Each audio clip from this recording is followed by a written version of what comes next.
저희 집에 찾아오신 손님이시니까 점심 대접해 드릴게요.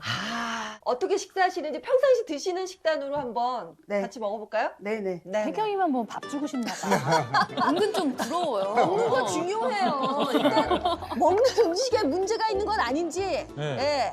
예, 급격하게 살이 찐 후에 먹기 시작했다는 양배추가 여기 등장하더라고요.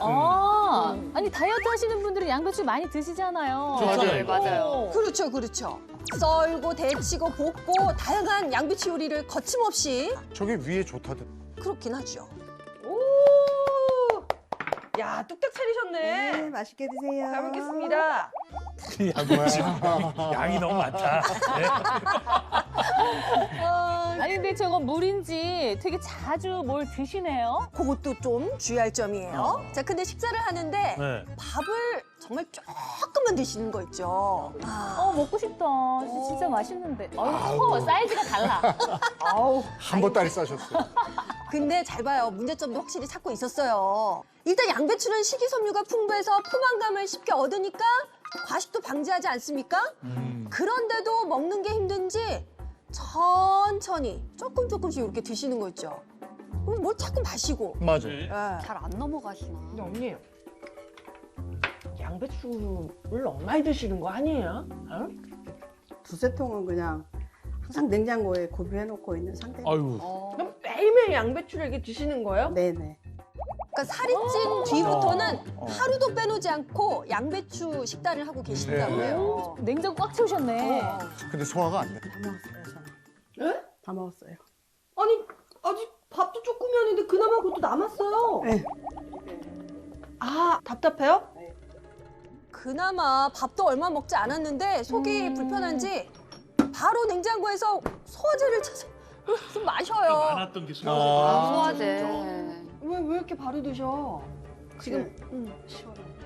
자, 여기서 또 문제 하나를 짚어냅니다. 심할 땐 하루에 소화제를 10개 가까이 네? 마실 때도 있다고 해요. 하루에 10개? 하루에 10개. 세다. 양배추 과다 섭취에 소화제 과다 복용. 양배추 과다는 괜찮을 것 같아. 소화제 과다 복용과 양배추 과다 섭취, 요거 문제점으로 저는 꼽았어요. 네, 중년의 나이에 늘어나는 체중이 고민인 이현희 씨의 일상 봤는데 체중 감량을 위해서 여러 가지로 신경을 쓰는데 좀처럼 살이 빠지지 않는 것 같아요. 그러니까요. 세상에서 제일 억울한 사람이 물만 먹어도 살찌는 사람. 먹는 족족 찌는 사람. 네. 그게 바로 우리 연희 씨가 아닌가. 건강을 해치는 문제점으로 양배추 식단 그리고 잦은 소화제 섭취 이렇게 꼽더라고요. 왜?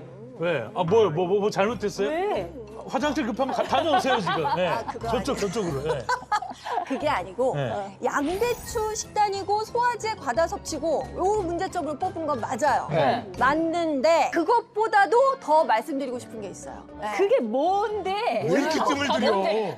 제발 뭔지 말씀 좀 해주세요. 바로 우리 사례자가 그렇게 신경을 써도 살이 찌는 이유. 그 근본적인 원인을 지금 말씀드리려고 말을 해라. 하는데 네. 제발. 답답하죠? 소화 안 되려고 그래. 맞아, 네. 그거예요. 뭐? 소화 안 되는 거. 갑자기. 소화 불량. 소화불량. 그게 문제죠. 아니 이거는 선생님들도 놀란 눈치인데. 제가 이거 어떻게 설명할까 지금 고민 중이었는데 굉장히 쉽게 지금 정확하게 짚어주셔서 그죠? 어떻게 그걸 짐작을 하셨나요? 네. 뭔가 우리 연희 씨를 보면서 데자뷰처럼 집에 이게 가서 앉아있는 떠오르는 거예요. 내가 그때 그분을 만났을 때도 그분도 소화가 안 되는데 살이 계속 찐다고 얘기하고 이랬었거든요. 기억하시는 분들도 계실 거예요. 그죠? 네네. 똑같은 거예요. 그러니까. 뭔가. 그때 그분도 소화가 잘 안 된다 그래.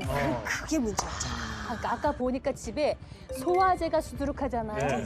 소화불량 많네. 맞지. 야 역시 우리 어벤져스가 이 회를 거듭할수록 능력치가 막 올라가는 거예요. 그렇죠. 이제 막 아, 레벨업. 딴딴딴딴 이게 레벨업. 레벨업이 되고 있습니다. 아, 그니까요. 저 불안해진다니까요. 자리 뺏길까봐.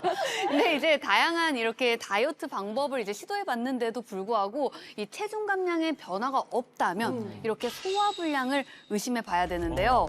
소화가 잘 안 된다, 소화력이 떨어진다, 뭐 이거는 곧 체내에서 음식물을 분해하는 능력 자체가 좀 떨어진다라는 거거든요.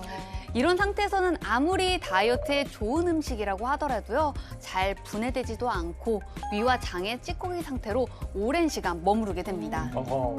그러니까 이렇게 되면 조금 과장해서 말씀드리자면 쓰레기장과도 같은 상태가 되는 겁니다. 우리의 장이. 그래서 장내 환경을 이롭게 하는 유익균보다 유해균의 양이 늘어나면서 독소가 발생하고 지방이 쉽게 쌓이는 체질로 변하게 되는 겁니다. 예. 네. 그런 연구 결과도 있어요. 실제로 독소가 증가할수록 복부 지방이 증가한다라는 연구 결과도 나오고요. 네. 또 다른 연구에서는 과체중인 사람의 장내 세균을 살펴봤더니 정상 체중에 비해 유해균이 훨씬 더 많았다라는 거죠. 아니 오늘도 정말 문제점과 실제 연구 결과까지 잘 찾아오셨어요. 보면 네. 이제 영상에서 문제점으로 처음에 꼽았던 이 양배추 식단이랑 그 잦은 소화제 섭취 있잖아요. 네. 이것도 정말 잘 찾으신 거거든요.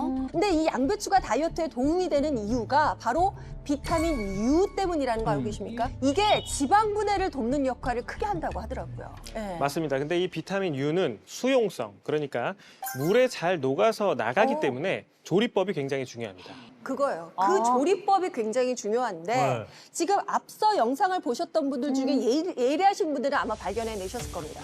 양배추를 물에 삶았어요. 담아서. 아, 조리법이 잘못됐다 이 얘기네요. 그러니까 중요한 영양 성분들은 물로 다 빠져나갔다. 그런 거잖아요. 그래서 문제점이라는 거죠. 그렇죠. 그래서 처음에는 제가 이제 소화불량이 이 근본적인 원인이라는 거를 깨닫고 나서 찾아봤죠. 네. 찾아봤더니 양배추를 우리가 흔히들 뭐 위장약이라고도 많이 알고 있잖아요. 네. 그래요. 근데 뭐 실제로도 소화에 좋지 않습니까? 그러니까 그렇게 되는 줄 알았는데 반대로요. 양배추가 소화 기능에 독이 될 수도 있습니다. 어머, 진짜? 그 이유가 네. 위와 장을 불편하게 만드는 불용성 식이섬유가 이게 또 많이 들어있다. 이 가만히 얘기죠. 있어보자, 가만히 있어보자. 아니, 왜 보통 식이섬유 하면 장 건강에 좋다고 알려 있잖아요. 근데 식이섬유 앞에 불용성이라고 붙은 요게 좀 껄쩍지근하네. 아. 자, 마저 제가 쉽게 설명을 한번 드려보겠습니다. 위에 들어온 음식물은요, 소화 효소에 의해서 잘게 분해되고 배출됩니다. 네. 이걸 우리가 이제 소화라고 부르는 건데요. 이 불용성 식이섬유의 경우에는 위에서 소화 효소로는 잘 분해가 되지 않기 때문에 대장까지 내려가서 분해되면서 가스를 유발하게 됩니다. 네, 이 양배추를 찾는 분들 중에요, 이 다이어트뿐만 아니라 위나 장 건강을 위해서 찾는 분들이 참 많으십니다. 근데 우리 사례자분처럼 이미 소화불량이나 장질환에 시달리고 계시는 분들은요, 막 무작정 이 양배추를 섭취하는 건 증상을 더 이제 악화시킬 수 있기 때문에요, 주의하셔야겠습니다. 아, 그러니까 하마터면 증상을 더 악화시킬 뻔했네요. 그야말로 중독의 문턱에서 정말 문제점을 아주 잘 짚어주신 것 같습니다. 그리고 꼽은 문제점, 잦은 소화제 섭취입니다. 소화제도 일단 약이니까 이거 많이 먹으면 부작용이 있긴 있는 거 아닙니까? 네, 맞습니다. 아무리 손쉽게 구할 수 있는 그런 어떤 종류, 여러 종류의 그런 소화제들이다 하더라도 어쩌다 한 번이면 몰라도 매일같이 이렇게 계속 드신다면 방금 말씀하신 부작용뿐만 아니라 위암이나 위궤양이나 이런 경우일 수도 있잖아요. 그런데 그걸 소화제를 계속 복용함으로써 증상을 자꾸 가라앉히니까 큰 병을 오히려 놓칠 수도 있다는 아주 심각한 부작용이 있을 수 있습니다. 그리고 사례자가 소화제만큼이나 또 수시로 드시는 게 있었어요. 그날 뭐 요 문제점으로 꼽지는 않았어요. 네. 근데 아까 보셨죠? 자주 살짝 마시고 있는 거. 그거 뭐였어요? 너무 많이 마시는 아메리카노와 녹차. 요게 저는 문제점이라고 생각합니다. 그래서 존경하는 이재용 MC님, 네. 저희 어벤져스 측에서는 네. 요 문제점을 증거로 제출하겠습니다. 문제점으로 인정합니다. 감사합니다. 아니 이렇게 채택해도 되는 겁니까? 아니 이거 사전에 동의가 없었습니다. 뭡니까? 이건 이대로 채택하시면 안 됩니다. 왜 이 있으십니까? 네, 있습니까? 이게 제 역할이었어요. 자, 장래가 시끄러운 관계로 휴정합니다. 개그 욕심을 내시네. 한번 아우, 보시죠. 진짜. 아우.